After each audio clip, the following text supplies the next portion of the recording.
가설 건축물입니다.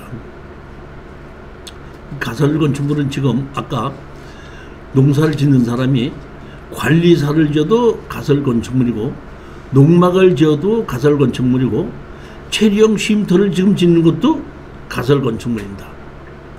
그런데 이 가설 건축물을 보게끔 되면 두 가지 종류가 있습니다. 가설 건축물 중에서 두 가지가 있는데, 하나는 건축법계에 맞게끔 하는 가설 건축물이 있고, 건축법에 맞지 않아도 되는 가설 건축물 두 개가 있습니다. 예를 들자면은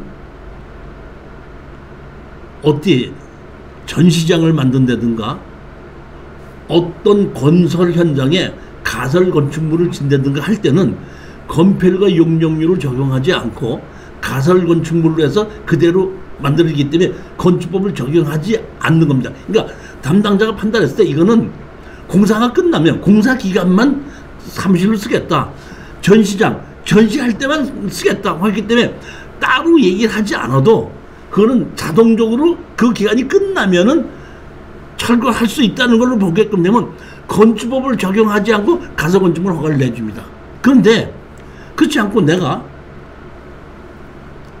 아무 문제가 없는 땅인데 내가 가설 건축물로 신청하겠다 할 수도 있죠. 그러면 그럴 때는 건축법계에 맞아야 된다는 얘기입니다. 그리고 건축법계에 맞게끔 가설 건축물을 지었을 때는 3년인데, 원래 가설 건축물로 만들게끔 되면 일반 건축물 관리장이라 가설 건축물 관리장이 올려주고, 그 다음에 가설 건축물은 등기부등본에 올라가지 않습니다. 그런데 3년이 한도입니다. 3년이 한도인데 내가 3년이 지나서 더 연장을 해달라고 하면 또 연장을 해줍니다. 그러니까 또 3년 지났는데 또 연장을 해달라면 또 연장을 해준다는 얘기죠. 정식으로 건축법계에 맞는 가설 건축물을 건축했을 때. 그리고 3년 지나다가 나 이거를 정식 건축물로 바꿔주십시오 하게끔 되면 건축 허가를 정식으로 받은 가설 건축물은 정식 건물로 바꿔주기도 합니다. 정식 건물로 바꿔주게끔 되면 가설 건축물 관리장에서 정식 건축물 관리장이 만들어지고, 정식 건축물 관리장이 만들어지면은 등기부등본에도 올라갈 수 있다는 얘기입니다. 그러니까 가설 건축물은 두 종류가 있다 이렇게 아시면 됩니다. 전기, 수도, 가스 연결 못합니다. 가설 건축물은 철근 콘크리트나 철골 구조가 아닐 것, 존치 기간은 3년일 것, 전기, 수도, 가스 등 새로운 간선 공급 설비 설치를 필요하지 않을 것. 이 얘기는 뭐냐면 그런 걸 해달라고 하지 말라는 가설 건축물에. 내가 전시장을 만드는데 전기나 수도나 이런 걸 만들 필요가 없지 않느냐. 예를 들어서 우리가 보면은 제일 많은 게 아닌 게 뭐냐면 모델하우스 같은 게 있죠. 모델하우스. 전기가 들어와 있다. 모델하우스 같은데 근처에 전기가 있기 때문에 그 전기를 연결시키는 것이지, 가설 건축물은 연결 못 시키는 게 아니라, 내가 가설 건축물 짓는데 전봇대를 넣어서 전기 연결시켜 주십시오. 내가 여기 있으니까 관을 새로 놔서 수도를 놔주십시오. 하지 말아라 이런 얘기예요. 기존 있는 거는 그대로 써도 된다는 얘기죠. 새롭게 없는 곳에다가 가설 건축물 지면서 전기를 끌어달라, 전신기를 시켜서 끌어달라, 수도관이 없는데 수도를 연결시켜서 내 가설 건축물 연결시켜달라, 이런 걸 하지 말라는 얘기입니다. 신고에 의해서 설치할 수 있는 가설 건축물이 있고, 건축법에 의해서 정식으로 건축 허가 받아야 되는 가설 건축물이 있다. 그러니까 우리로서는 아까 개발지향구역에 관리사를 질 때는 정식으로 신고에 의해서 건축법에 맞는 그러한 가설 건축물로 하는 것이 맞습니다 보면. 근데 평수가 20평 미만이고 거주하지 않아야 된다는 얘기고, 사실은 평면도에 방, 그 다음에 거실 이런 식으로 설계를 해도 그 관리사라고 하는데 안 된다 이런 것은 없습니다. 자, 건폐율, 용적률, 건축면적, 바닥면적, 연면적, 발코니 이렇게 되는데 건폐율로 얘기하면 땅이 있죠. 땅에다가 어떤 건물을 짓지 않습니까? 건물을 지었을 때 수평 투영으로 내려보는 면적을 건폐율이라고 얘기를 합니다. 예를 들어서 1층에다가 20평을 질 수 있고 2층에는 30평을 질 수가 있죠. 그러면 위에서 내려다보는 30평이 건폐율이 되는 겁니다. 그런데 반대로 20평을 질 수 있는데 20평을 1층에는 가로로 짓고 2층에는 세로로 질 수 있죠. 그럼 두 개를 합쳐서 전부 다 내려다보는 면적이 건폐율입니다.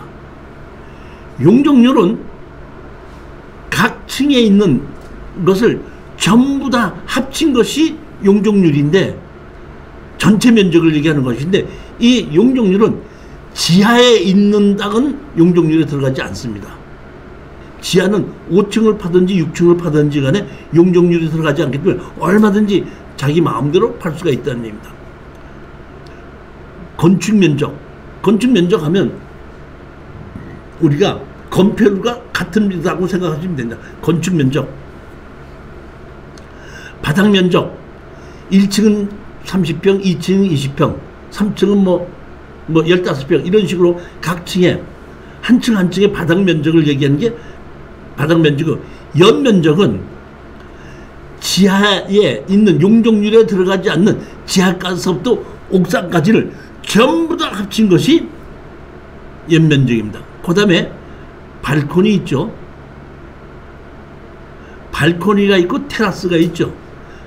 발코니와 테라스의 차이점이 뭐죠? 발코니와 테라스의 차이점. 발코니는 반드시 집에 우리가 집을 지으면 사면이 있죠. 사면에 두 면에만 설치할 수 있습니다. 그리고 넓이가 1m 50입니다. 1m 50에 두 면에만 설치를 할 수 있는데 이것은 건축법에서 대피 공간을 사용하기 위해서 발코니라는 걸 만들어 놓은 겁니다. 그러니까 1층에 만드는 것은 발코니가 아니라 테라스라고 얘기하죠. 그거는 우리가 거실 앞에 만들어 놓고 뭐 나가서 차 한잔 먹을 수 있는 만드는 그런 거를 테라스라고 얘기하고 발코니는 2층서부터 꼭대기층까지의 1m 50으로 두 면에만 설치했습니다. 우리가 아파트를 보면은 일자로 지었을 때 앞하고 뒤가 발코니가 나오는 거죠.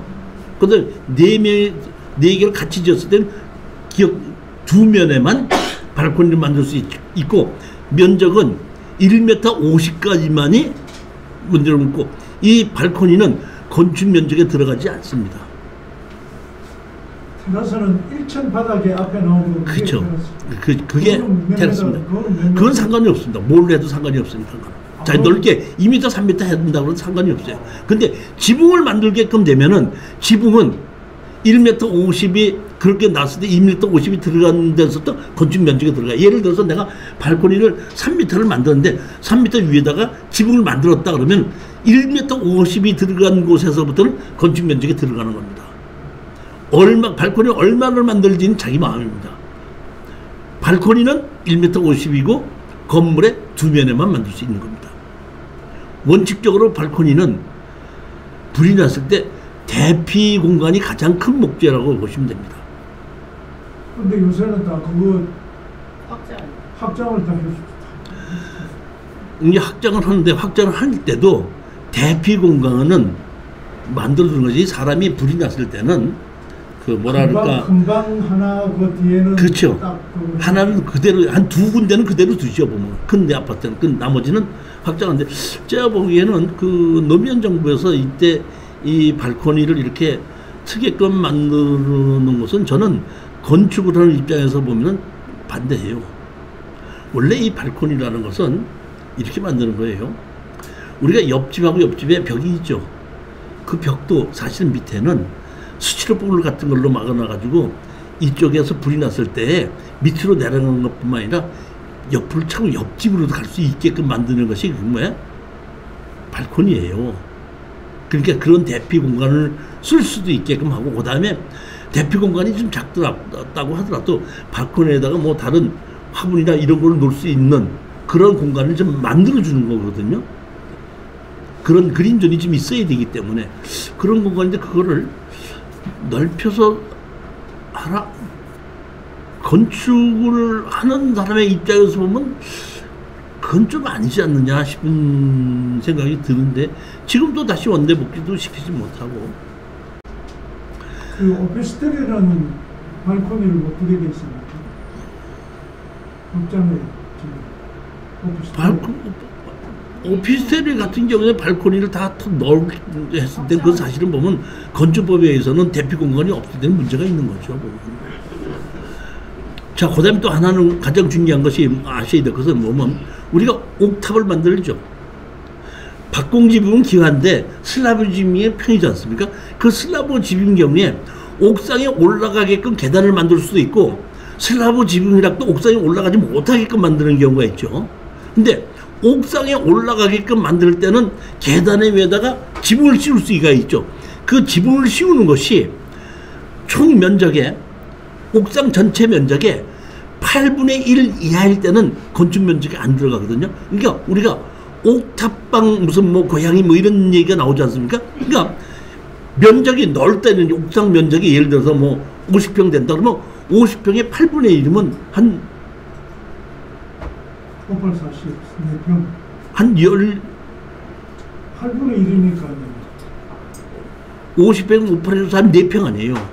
4평 정도면 그 계단을 만들고 나서도 계단이 2평이라 그러면 한 2평 이상이 남을 때는 거기 옆에다 같이 방을 또 만들 수가 있는데 그런 것을 만들어도 면적이 안 들어간다 이런 얘기입니다. 그 위반 건축물 아닙니까? 예, 위반 건축물 아닙니다. 8분의 1은 인정해 준다는 얘기. 그 다음에 계단 올라간 그것도 그 층고에 들어가지 않습니다.